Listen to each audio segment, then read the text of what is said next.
Hello, students, teachers, parents, history nerds. Hello, everybody, and welcome to Nutshelled History, where we lay out the facts, the good, the bad, and the ugly. We are continuing our ancient history series by looking at developing complex cultures. Don't forget that there's a link for a fill-in-the-blank worksheet in the description. I just ask that you like and subscribe. I apologize for any mispronunciations ahead of time. I do my best. Many groups of early humans appeared and died out over millions of years. Large-brained modern humans were the last to appear. They spread out to populate or inhabit nearly every part of Earth over many thousands of years. When did people start to create art?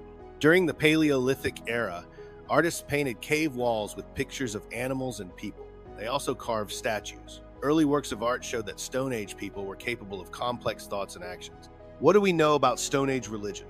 Developing religious beliefs and practices also show that Stone Age people became more complex over time. Some Stone Age communities buried their dead with jewelry and decorated clothes. This suggests humans may have been trying to explain the mysteries of birth and death. Their beliefs and practices may have been the beginning of religion. When did people start to farm? Beginning about 18,000 years ago, some Stone Age communities turned to farming to feed themselves rather than hunting and gathering. This development marked the end of the Paleolithic era and the beginning of a new period. This was the Neolithic era, or New Stone Age. The shift from hunting and gathering to farming was so important, historians call it the Neolithic agricultural revolution.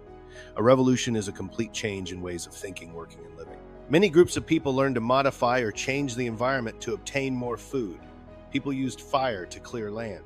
Grazing animals came to eat the grasses that grew where there had once been trees and bushes. Over time, people started to domesticate plants and animals, or change them to make them more useful to humans. People living in some areas found they could grow grains such as wheat or rice, and raise animals for eggs and milk. People who lived in places where food was harder to grow kept domesticated animals such as sheep and cattle. These nomads moved from place to place so their animals could eat. They used their animals for food and clothing. And now the recap.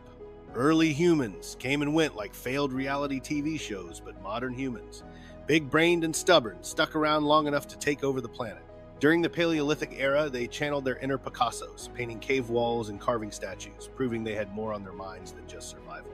As time passed, they even started burying their dead with jewelry, possibly kickstarting the first existential crises, and maybe the first fashion statement. Around 18,000 years ago, some clever folks realized hunting was exhausting and switched to farming, launching the Neolithic agricultural revolution, aka the original food delivery system. They tamed plants and animals, lit up forests like early pyromaniacs, and turned wild cows into milk machines. Meanwhile, nomads roamed with their livestock, basically inventing the first mobile dining service. There you have it, folks. That is developing complex cultures nutshelled. Thanks for stopping by Nutshelled History. I am farming, likes, and subscribes. Do help a nut like me out, would you? Okay, I'll see y'all next time on Nutshelled History.